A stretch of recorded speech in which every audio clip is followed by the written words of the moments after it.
In this expression, we're dividing this third degree polynomial by this first degree polynomial.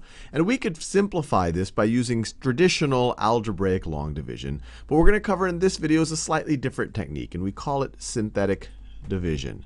And synthetic division is going to seem like a little bit of voodoo in the context of this video. And in the next few videos, we're going to think about why it actually makes sense, why you actually get the same result as traditional algebraic long division. My personal tastes are not to like synthetic division because it is very, very, very algorithmic. I prefer to do traditional algebraic long division, but I think you'll see that this has some advantages. It can be faster, and it also uses a lot less space on your paper. So let's actually perform this synthetic division. Let's actually simplify this expression. Before we start, there's two important things to keep in mind. We're doing kind of the most basic form of synthetic division.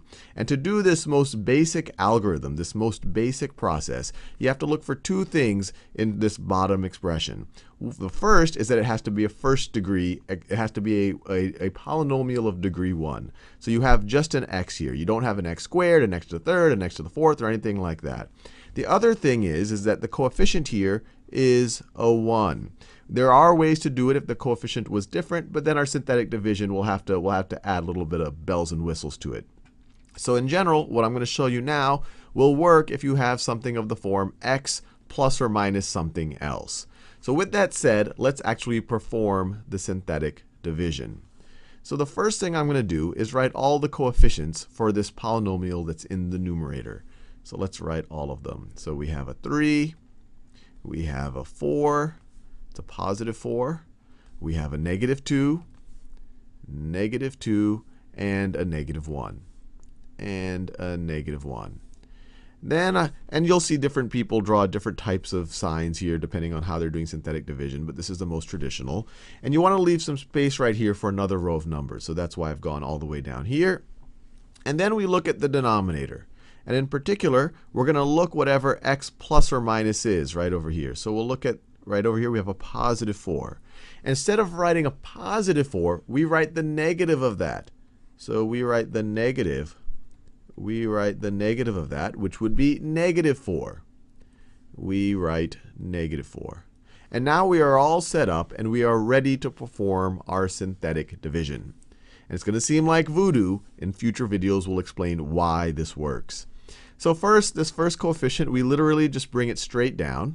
And so you put the 3 there. Then you multiply what you have here times the negative 4.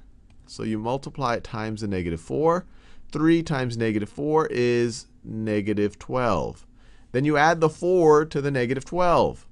4 plus negative 12 is negative 8. Then you multiply negative 8 times the negative 4. I think you see the pattern. Negative 8 times negative 4 is positive 32. Now we add negative 2 plus positive 32. That gives us positive 30.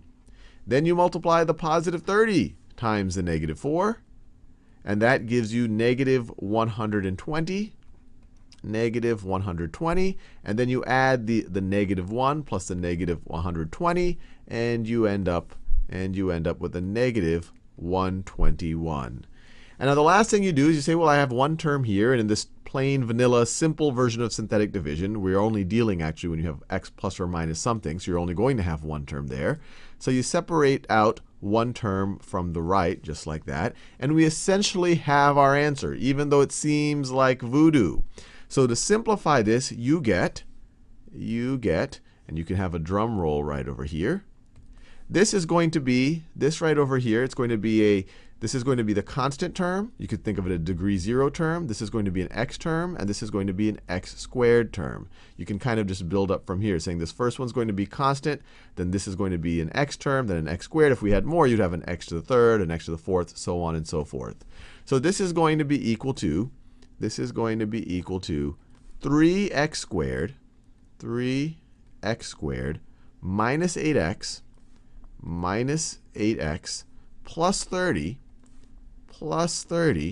and this right over here you can view as the remainder. So minus 121 over the x plus 4. This didn't divide perfectly, so over the x plus 4. Another way you could have done it, you could have said this is the remainder, so I'm going to have a negative 121 over x plus 4. And it's going to be plus 30 minus 8x plus 3x squared. So hopefully that makes some sense. I'll do another example in the next video, and then we'll think about why this actually works. Let's do another synthetic division example. And in another video, we actually have the why this works relative to algebraic long division. But here it's going to be another let's go through the process of it just so that you get comfortable with it. And now is a good chance to give it a shot, to actually try to simplify this rational expression. So let's think about this step by step. So the first thing I want to do is write all of the coefficients of the numerator. So I have a 2. I have a 2. I have to be careful here, because the 2 is a coefficient for x to the 5th. I have no x to the 4th term. So for the x to the 4th term, I'm going to, let me start over. So I have the 2 from 2x to the 5th, and then I have no x to the 4th. So it's really 0x to the 4th. So I'll put a 0 as the coefficient for the x to the 4th term. And then I have a negative 1 times x to the 3rd. And then I have a positive 3 times x squared. Positive 3 times x squared, negative 2 times x, negative 2 times x, and then I have a constant term or 0-degree term of 7. I just have a positive 7.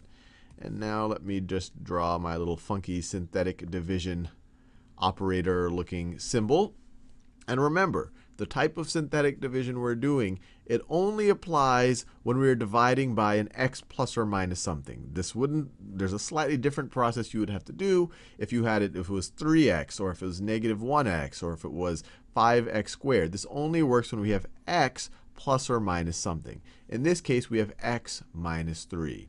So we have the negative 3 here. We have this negative 3. And the process we showed, there's other ways of doing it, is you take the negative of this. So the negative of negative 3 is positive 3. And now we're ready to perform our synthetic division. So we'll bring down this 2, and then multiply the 2 times the 3. 2 times 3 gives us 6. 0 plus 6 is 6. And then we multiply that times the 3, and we get positive 18. Negative 1 plus 18 is 17. Multiply that times the 3. Multiply that times the 3. 17 times 3 is 51. 51. 3 plus 51 is 54. 54. Multiply that times 3. The numbers are getting kind of large now. So that's going to be what? 50 times 3 is 150. 4 times 3 is 12. So this is going to be 162. Negative 2 plus 162 is 160. 160. And then finally, 160 times 3 is going to be 480. 480. And you add 480 to 7, you get 487. 487. And you can think of it, I only have one term or one number to the left-hand side of this bar here, or I'm just doing the standard traditional x plus or minus something version of long division, or synthetic division, I should say. So I can separate this out, and now I've essentially gotten my answer. And it looks like voodoo, and it kind of is voodoo. And that's why I don't like to do it, because you're kind of just memorizing an algorithm. But there are other videos why we explain why. And it can be fast and convenient and paper saving very often, like you see right here. But then we have our final answer. It's going to be, and let me work backwards. So I'll start with our remainder. So our remainder is 487. 487. It's going to be 487 over x minus 3. Over x, 487 over x minus 3. And so this is our constant term. And so you're going to have plus 160 plus 487 over x minus 3. Now this is our x term. So it's going to be 54x. 54x plus all of this. This is going to be our x squared term. So this is going to be 17x squared plus 54x plus 160 and all of that. Then this is going to be our x to the third term. So this is going to be 6x to the third plus all of that. And then finally, this is our x to the fourth term. 2x to the fourth. And let me erase this just because I don't want to. So then I have my x to the fourth term.